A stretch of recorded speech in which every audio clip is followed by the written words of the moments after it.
You're waiting on approving billions of dollars of weapons for Taiwan. It's a very good negotiating chip for us, frankly.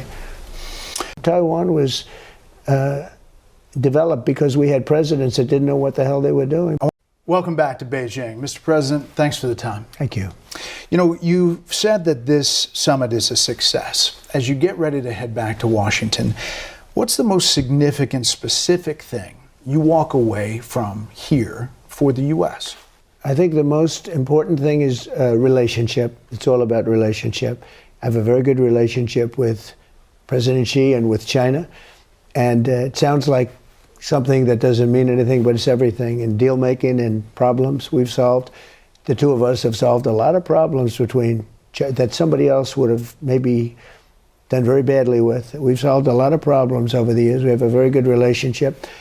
Trade has been very strong. We're getting a lot of soybeans for our farmers. We're doing a lot of, there's a lot of things happening for the farmers. He committed to 200 Boeings, big ones, 777s and 737s, and a lot of big ones, big, beautiful Boeing planes, 200, that's a lot, with a commitment that if they do a good job, and I told this to Boeing and General Electric, we're going to go to the General Electric engines, which are great. If they do a good job, we could go up to 750. And that's obviously a lot of investment going back and forth. You know, some Democrats, even some Republicans, had some concerns about Chinese manufacturing on U.S. soil. Is that happening? Well, if they don't want to pay tariffs, it could happen, just like it's happening with other countries and companies. We have now more money being invested in the United States than any country at any time in the history of the world, including China, which probably is second from about 10 years ago. We have $18 trillion in 11 months, not the 12th month hasn't come in yet, the numbers. We have $18 trillion. If China wants to come in and wants to avoid tariffs, if they build here, for the most part, they're going to be hiring American people. If they want to avoid tariffs, they're going to build in the United States. Despite concerns about China operating inside the U.S. Look, we have Japan is building massive, Toyota, Honda, all of them. I mean, they're building massive plants all over the country. So if China wants to build for their cars, now, I will tell you, I put 100% tariff on Chinese cars because I didn't want them coming into the country. If you take a look, only because they swamp you, they'll destroy your auto industry, and that's what's happening in Europe. And now they're saying we have to do a little bit like Donald Trump. Europe is being killed. They're being absolutely swamped by hundreds of thousands, millions of Chinese cars, and Mercedes and BMW and Volkswagen, they're getting killed. So if you notice, we haven't had that problem. You know why? Because I have 100% tariff on cars made in China. And even though the Supreme Court ruling, you're going to still continue that tariff? The ruling was just on a specific type of tariffs. And you're going a different route? Correct. I have the right to do the same tariff in, frankly, a little bit more complex way, but it's actually a better tariff. It's a more stringent tariff. I want to ask you about Iran and AI, but China made clear that Taiwan is very important to them. And after your first meeting here, President Xi's spokesman put out a statement to the media, through the media, saying this: the Taiwan question is the most important issue in China-U.S. relations. If it is handled properly, the bilateral relationship will enjoy overall stability. Otherwise, the two countries will have clashes and even conflicts, putting the entire relationship in great jeopardy. You were still inside the meeting when that came out. That sounded almost like a threat. Was it communicated that way behind closed doors? No, it wasn't, not at all. But it has always been their most important issue. And it's not a takeover. They just don't want to see this place, we'll call it a place because nobody knows how to define it, but they don't want to see it go independent. They don't want to do it. And I think they probably would do something pretty harsh, and then they would be met harshly, and bad things will happen. No, it's not that. We talked, by the way, last night, we talked the whole night about that issue. I think I know more about Taiwan right now than I know about almost any country. You think it dominated the talk? It's always been his most important thing from the day I knew him years ago. I've known him now 11 years, 12 years. It's always been the biggest thing for him, Taiwan. Now, with me, I don't think they'll do anything when I'm here. When I'm not here, I think they might, to be honest with you. But I'm not sure that they do anything if it remained as is. But they have somebody there now that wants to go independent. Well, it's a risky thing when you go independent. You know, they're going independent because they want to get into a war and they want to They figure they have the United States behind them. I'd like to see it stay the way it is. And I'll tell you something. I'll make a little news. I'd like to see everybody making chips over in Taiwan come into America, because to be honest with you, I think it's the greatest thing you can do, because it's a heated situation. There's no question about it. And as you know, we have massive amounts of chip companies now from Taiwan already coming in. We expect to have 40 to 50% of the world chip business by the end of my term. And I think it should be even more than that. I think all of those chip companies, if they're smart, they're going to start heading to Arizona and the places where they're building. That's going to solve your problem. Should the people of Taiwan feel more or less secure after your meetings with President Xi? Neutral. Neutral. Has the policy changed at all? No, nothing's changed. U.S. policy? No, nothing's changed. I will say this. I'm not looking to have somebody go independent and, we're supposed to travel 9,500 miles to fight a war. I'm not looking for that. I want them to cool down. I want China to cool down. But you're waiting on approving billions of dollars of weapons for Taiwan. That's right. Is that I'm moving forward? Well, I haven't approved it yet. We're going to see what happens. What are you looking for? I may do it. I may not do it. Yeah, what's your hinge point? Well, I'm not going to say that, but I may do it. I may not do it. But we're not looking to have wars. And if you kept it the way it is, I think China's going to be okay with that. But we're not looking to have somebody say, let's go independent because the United States is backing us. So President Xi probably liked that you haven't approved the weapons to Taiwan. I would say like is maybe too strong a word, because he thinks I could do it with just the signing of my signature, unlike Biden, who couldn't sign his signature. No, I'm holding that in abeyance, and it depends on China. It depends. It's a very good negotiating chip for us, frankly. It's a lot of weapons. It's $12 billion. It's a lot of weapons. But, when you look at the odds, China's a very, very powerful, big country. That's a very small island. It's, you think of it, it's 59 miles away, 59 miles. We're 9,500 miles away. That's a little bit of a difficult problem. With all of that being said, if you look at the history of Taiwan, Taiwan was developed because we had presidents that didn't know what the hell they were doing. Because if they would have put tariffs on chips coming in, they would have never left. Everything was about Intel, and everything was about our chip companies. They stole our chip industry. So I've said that for years. I said, for years they stole our chip. If we would have had one of our presidents just say, we're going to put 100% chip. You can leave, you can build in Taiwan, but you sell it back into the United States. We're going to put 100% or 200% tariff.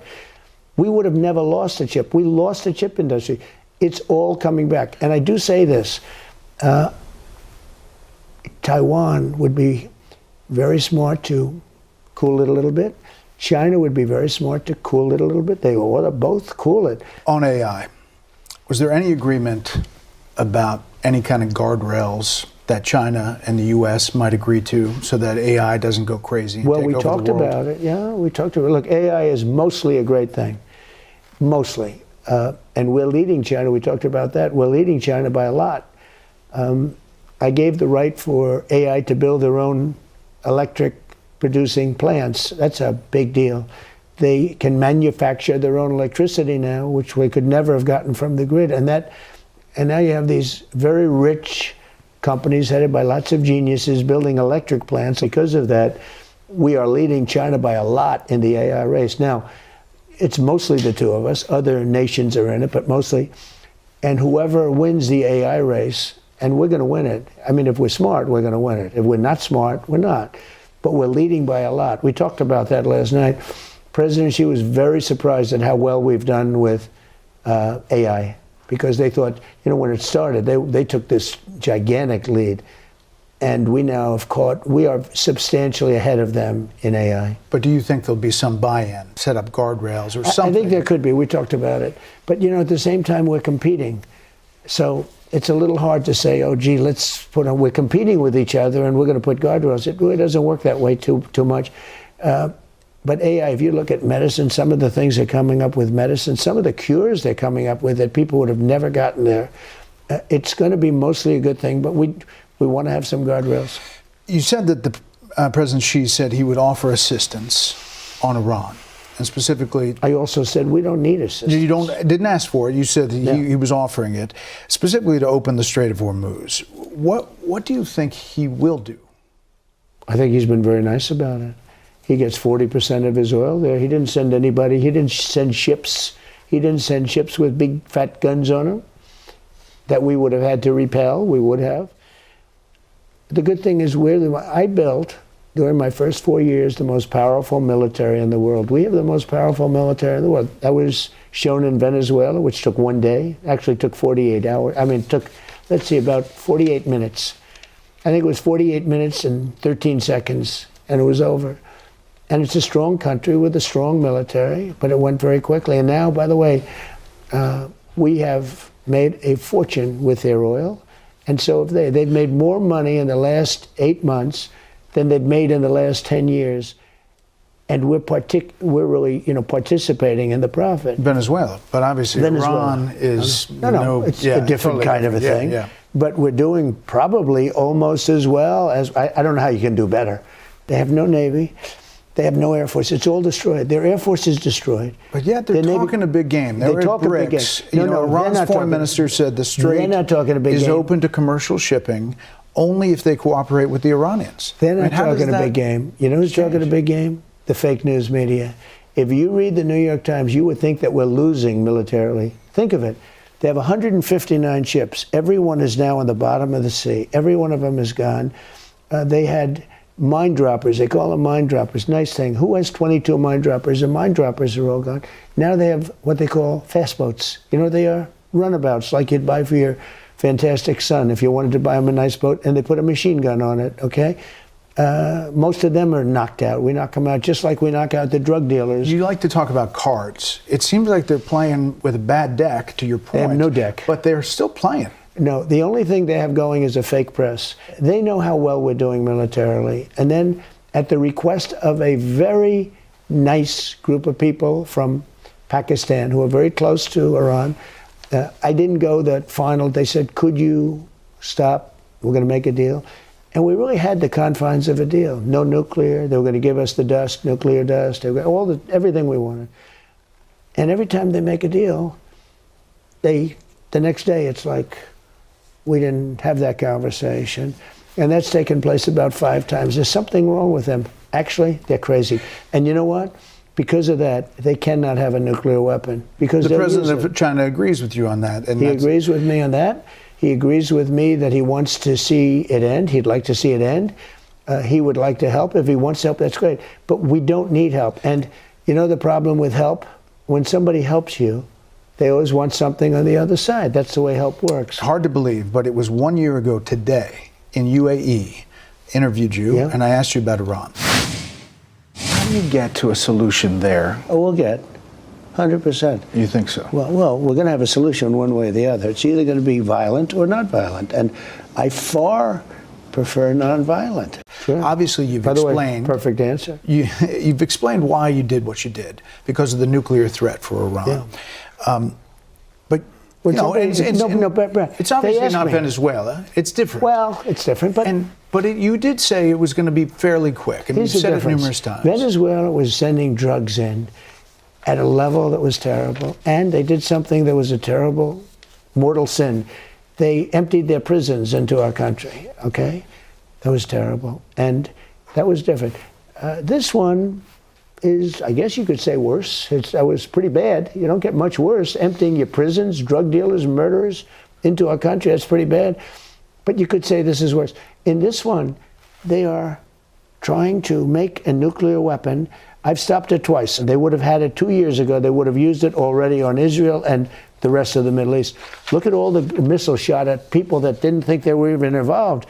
Qatar, Saudi Arabia, UAE, look at all. I mean, Bahrain, Kuwait, they got all shot at. Nobody thought they were even involved in this thing. They would have used a nuclear weapon on the Middle East. One thing I'll make clear right now, they said very specifically, because I deal with them, I said, we're taking the nuclear dust. They said, you can have it. I said, we're going to go get it. We're not going to let you take it. They said, we can't take it. We don't have the capability of taking it. I said, why? I said, because It was hit so hard. I mean, the mountain literally collapsed on it, a granite mountain. So why isn't that good Just enough? so you know. Well, I mean, if your goal was to set back. it is good enough, but you know what? It's not good enough public relations-wise. It's important, it's important. It's probably good enough for a different reason, though. Space Force, which I created, has got cameras, 9 different cameras in space on that site. We know everybody that moves there. We can read the name of a person. We can if his name is Mohammed something, and most of them are Mohammed, you can guess about 50% right. We can read his name right on his tag from space. It's the most amazing thing.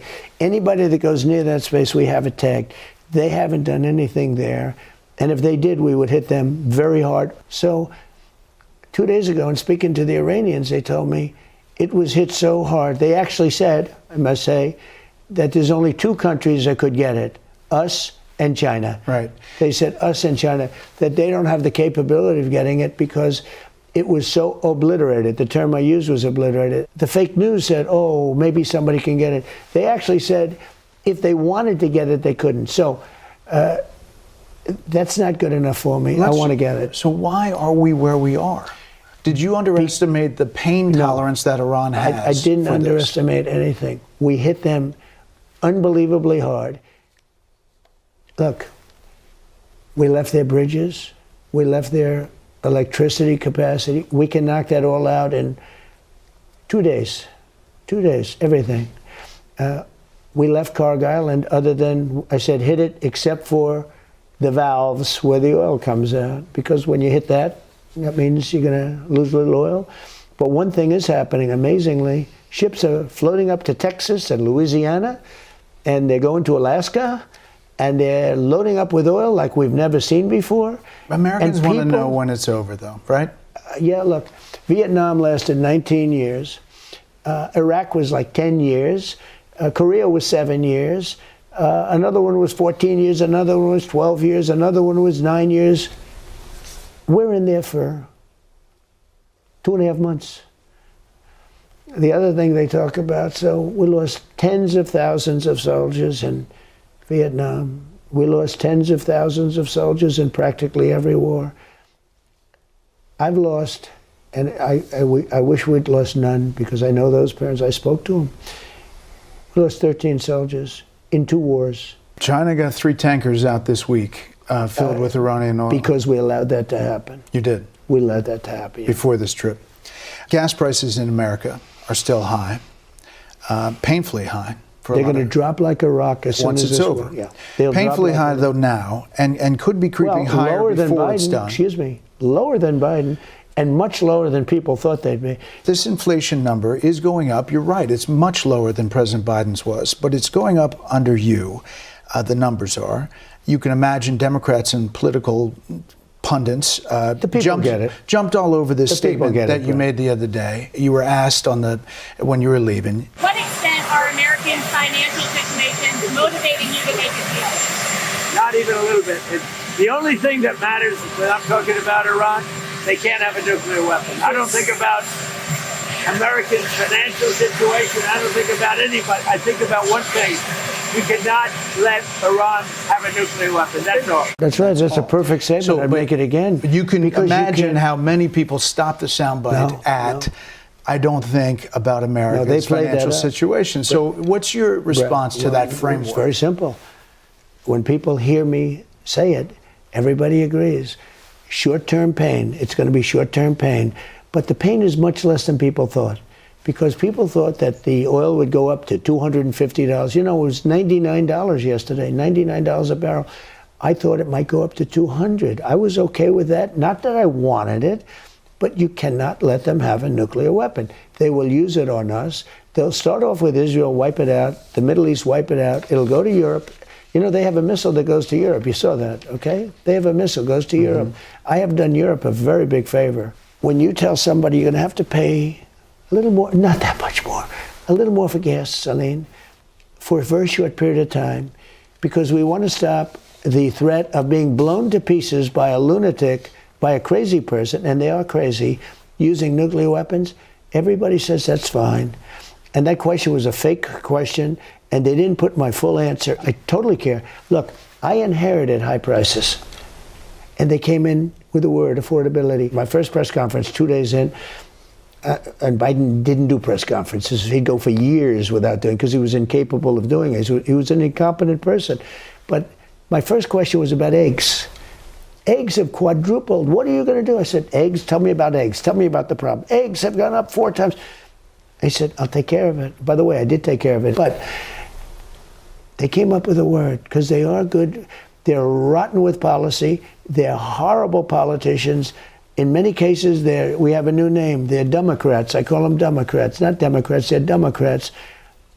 A lot of low IQ people. You have Ilhan Omar saying World War XI. She said she was referring to World War II. She said World War XI. These people are destroying our country, and we have to stop it. You know, President Xi said something yesterday. He talked about, and he wasn't referring to the last 15 months, he talked about America's a nation in decline. And I said, you're right. But he wasn't talking about, because he said, what you've done in 14, 15 months is a miracle. When you hear Trump voters, Alex says, I voted for you 3 times. He can't handle the costs. And he's not for this foreign conflict. I hate it, Brett. He's not for the foreign conflict. But Roy in Pennsylvania, he's a retired farmer. He can't handle the fuel going up. And he says it's going to come down very fast. And well, so, look, I'm disappointed. I'm just telling you what they say. When you say to him, Roy, Alex, we got a problem. We just hit the highest stock market price ever. By the way, then, when I went in. Now, again, it's higher. With the war, it's higher than it was when I went in. Think of that. I agree. The 401ks at their all-time high. There are more people working right now in the United States of America than at any point ever in the history of our country. Detroit Free Press, a state that you won. While champagne flowed on the trading floor and President Donald Trump celebrated record highs, pessimism spread like wildfire outside Wall Street's doors, straight into the kitchens of average American families.